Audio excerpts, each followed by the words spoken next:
90।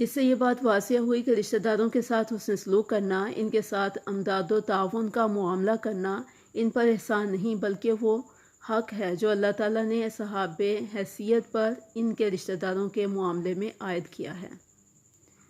اگر وہ اسے ادا نہیں کریں گے تو وہ عند اللہ یعنی اللہ کے نزدیک ادائیگی حق میں کوتاہی کے مجرم سمجھے جائیں گے۔ بنابراین اہل ثروت اور اہل خیر کی ذمہ داری ہے کہ وہ اپنے اس حق کو اسی طرح ادا کریں جیسے وہ نماز ادا کرتے ہیں، اللہ کے لیے روزہ رکھتے ہیں، حج اور عمرہ کرتے ہیں اور اپنے مالوں میں سے زکوٰۃ نکالتے ہیں۔ ان عبادات کے اہتمام کر کے وہ کسی پر احسان نہیں کرتے بلکہ اللہ کا شکر بجا لاتے ہیں کہ اس نے انہیں وہ حقوق ادا کرنے کی توفیق دی جو اللہ نے اپنے بندوں پر فرض کیے ہیں۔ اسی طرح رشتہ داروں کی امداد کر کے انہیں یہ سمجھنا چاہیے کہ انہوں نے اپنا فرض اور حق ادا کیا ہے، کوئی احسان نہیں کیا۔ ویورز، اکثر لوگ یہاں کوتاہی کا ارتکاب کرتے ہیں اور رشتہ داروں کو حق ادا کر کے ان پر احسان جتاتے ہیں اور ان کی عزت نفس اور وقار کو مجروح کرتے ہیں۔ اس طرح اپنی اس نیکی کو بھی برباد کر لیتے ہیں۔ اسی لیے قرآن مجید نے اہل ایمان کو متنبہ کیا۔ سورہ بقرہ ہی کی یہ آیت ہے، آیت نمبر 264، لا تبطلوا صدقاتکم بالمن والاذی، اور احسان جتلا کر اور تکلیف دہ باتیں کر کے اپنے صدقات ضائع مت کرو۔ یہی وجہ ہے کہ ایک رشتہ دار باوجود غریب اور ضرورت مند ہونے کے اپنے کسی مالدار رشتہ دار سے مالی تعاون لینے پر بالعموم گریز کرتا ہے۔ یوں ہمارے رویے سے کتنے ہی ضرورت مند رشتہ دار ہیں کہ وہ ہمارے تعاون سے محروم رہتے ہیں۔ اس چیز نے اسلام کی اس خصوصی تعلیم کے ثمرات و فوائد اور برکات سے معاشرے کو اور خاندانوں کو محروم کر رکھا ہے۔ ویورز، اس کے بعد میں آپ کو صلہ رحمی کے فوائد اور ثمرات کے بارے میں بتاؤں گی۔ اسلام کی یہ تعلیم کہ تم سب سے پہلے اپنے رشتہ داروں کا خیال رکھو، اسلام کی ایک نہایت ممتاز یعنی نمایاں اور بہترین تعلیم ہے۔ اگر لوگ صحیح معنوں میں اس پر عمل کریں تو کسی ضرورت مند کو کسی کے سامنے ہاتھ پھیلانے کی یا دربدر کاسہ گدائی لیے پھرنے کی ضرورت پیش نہیں آئے گی، کیونکہ ہر خاندان میں چند افراد ضرور صاحب حیثیت ہوتے ہیں۔ اسی طرح ہر خاندان کے لوگ ایک دوسرے کے حالات سے بھی بخوبی واقف ہوتے ہیں۔ اگر ہر خاندان کے صاحب حیثیت اپنے اپنے خاندان کے ضرورت مندوں کی خاموشی کے ساتھ آبرومندانہ طریقے سے امداد کر دیا کریں، کوئی بے سہارا یتیم و بیوہ ہو تو اس کی کفالت کریں، کوئی مریض علاج کرانے سے قاصر ہو تو اس کے علاج معالجہ کا انتظام کریں، جوان بچیاں گھر میں ہوں تو ان کی شادیوں میں تعاون کریں، کاروباری مشکلات میں مبتلا افراد کے لیے دستے تعاون دراز کریں۔ اگر کوئی عرضی و سماوی افات کی وجہ سے پریشان حال ہو جائے، اس کو از سر نو اپنے پیروں پر کھڑا کرنے کی صحیح کریں۔ اگر ایسا کرنا شروع ہو جائے تو گدھا گری کی لعنت کا بھی خاتمہ ہو جائے گا اور سفید پوشوں کا بھی بھرم قائم رہے گا۔ اسلام نے رشتہ داروں کے حقوق کی ادائیگی پر بہت زور دیا ہے، سے تعبیر کیا ہے، اس کی بڑی فضیلت بتلائی ہے اور اس سے اراض و گریز کرنے والوں کے لیے سخت وعید بیان فرمائی ہے۔ اس کی ضروری تفصیل حسب ذیل ہے۔ رکن اجر نبی کریم صلی اللہ علیہ وآلہ وسلم نے فرمایا، وَالصَّدَقَةُ عَلَى الْمِسْكِينِ صَدَقَةً وَهِيَ عَلَى ذِي الرَّحِمِ سِنْتَانِ صَدَقَةً وَسِيلَةً، کسی مسکین پر صدقہ کرنا صرف صدقہ ہے اور یہی صدقہ کسی غریب رشتہ دار پر کیا جائے تو اس کی حیثیت دگنا ہو جاتی ہے، ایک صدقے کی اور دوسری صلہ رحمی کی۔ ام المومنین سیدنا میمونہ رضی اللہ تعالیٰ عنہ نے اپنی ایک لونڈی آزاد کر دی اور رسول اللہ صلی اللہ علیہ وآلہ وسلم سے اس کا ذکر کیا تو آپ صلی اللہ علیہ وآلہ وسلم نے فرمایا، لو آتیتیھا اخوالکی کان اعظم لاجرکی، اگر تو یہ لونڈی اپنے ماموں کو دے دیتی تو تیرے لیے زیادہ اجر کا باعث ہوتا۔ اسی طرح نبی کریم صلی اللہ علیہ وآلہ وسلم نے ان دو عورتوں سے فرمایا جنہوں نے پوچھا تھا کہ وہ زکوٰۃ کی رقم اپنے خاوندوں اور اپنے زیر پرورش پھر یتیم بچوں پر خرچ کر لیں تو جائز ہے۔ لہما اجرانی، اجر القرابتی و اجر الصدقتی، ان کے لیے دگنا اجر ہے، رشتہ داری کا اجر اور صدقے کا اجر۔ رزق میں کشادگی اور عمر میں اضافے کا باعث۔ سیدنا ابو ہریرہ رضی اللہ تعالیٰ عنہ سے روایت ہے کہ آپ صلی اللہ علیہ وآلہ وسلم نے فرمایا، من احب ان یبسط لہ فی رزقہ وینسع لہ فی اثرہ فلیصل رحمہ، جسے یہ پسند ہو کہ اس کی روزی میں کشادگی اور اس کی عمر میں اضافہ ہو تو اسے چاہیے کہ وہ صلہ رحمی یعنی رشتہ داروں کے حقوق ادا کریں۔ جنت میں داخلے کا اسباب۔ صحیح بخاری میں ہے کہ ایک شخص نے آپ صلی اللہ علیہ وآلہ وسلم سے کہا، وَأَخْبِرْنِي بِعَمَلٍ يُدْخِلْنِي الْجَنَّةَ قَالَ مَا لَهُ مَا لَهُ وقال النبي صلی اللہ علیہ وآلہ وسلم، عرب ما له تعبد اللہ ولا تشرک به شیئا وتقیم الصلاة وتؤتی الزکاة وتصل الرحم۔ مجھے ایسا عمل بتلائیں جو مجھے جنت میں داخل کر دے۔ لوگوں نے کہا، اسے کیا ہے، اسے کیا ہے؟ نبی کریم صلی اللہ علیہ وآلہ وسلم نے فرمایا، اسے کوئی اہم حاجت ہے۔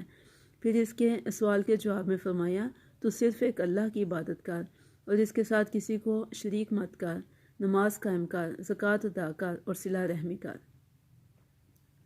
جنت میں جانے سے رکاوٹ کا باعث۔ سیدنا جبیر بن مطعم رضی اللہ تعالیٰ عنہ سے روایت ہے کہ آپ صلی اللہ علیہ وآلہ وسلم نے فرمایا، لا يدخل الجنت قاطع، قطع رحمی کرنے والا جنت میں نہیں جائے گا۔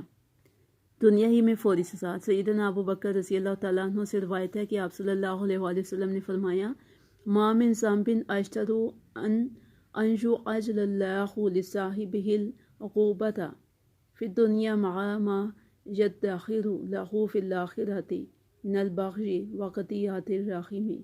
ظلم و زیادتی اور قطع رحمی دو ایسے جرم ہیں کہ اللہ تعالیٰ آخرت کی سزا کے ساتھ دنیا ہی میں ان کی فوری سزا بھی دے دیتا ہے۔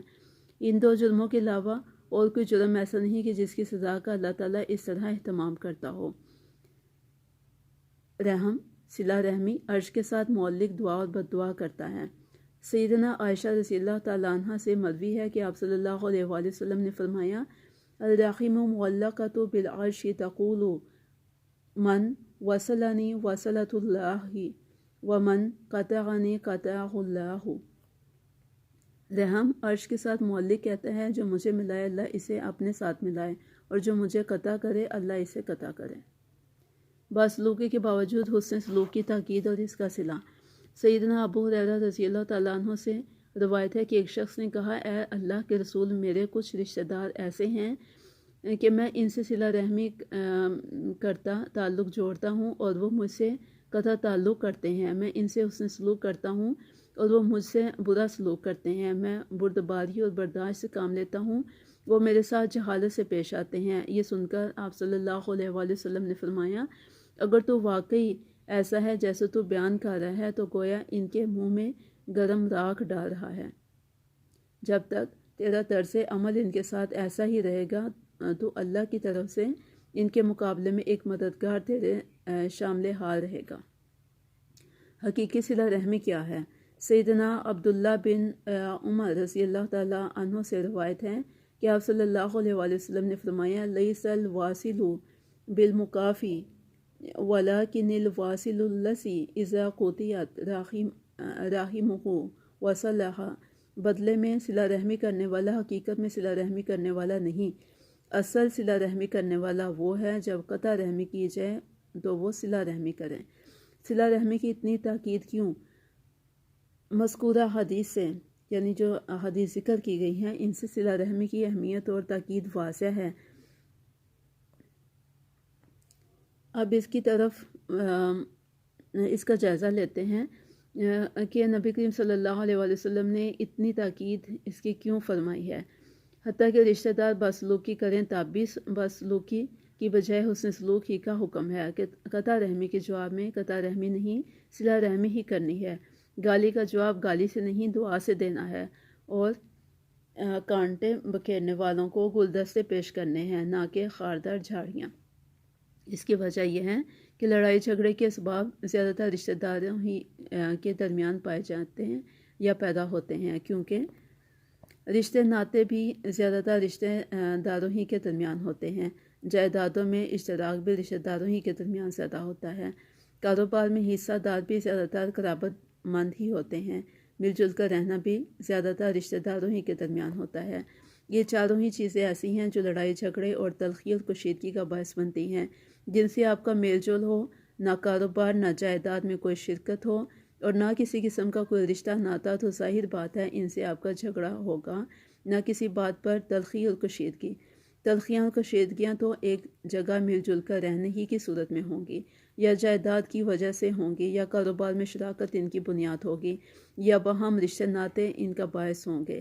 جب واقعہ یہ ہے تو اللہ تعالیٰ نے انہی اسباب کی وجہ سے یہ تاکید فرمائی کہ رشتہ داروں کے ساتھ جیسے بھی حالات پیش آئیں یا وہ جس طرح کا بھی معاملہ تمہارے ساتھ کریں، تم نے ہر صورت میں رشتہ داری کو نہ صرف یہ کہ برقرار رکھنا ہے بلکہ اس کے تقاضوں کو بھی خوش اسلوبی سے ادا کرنا ہے۔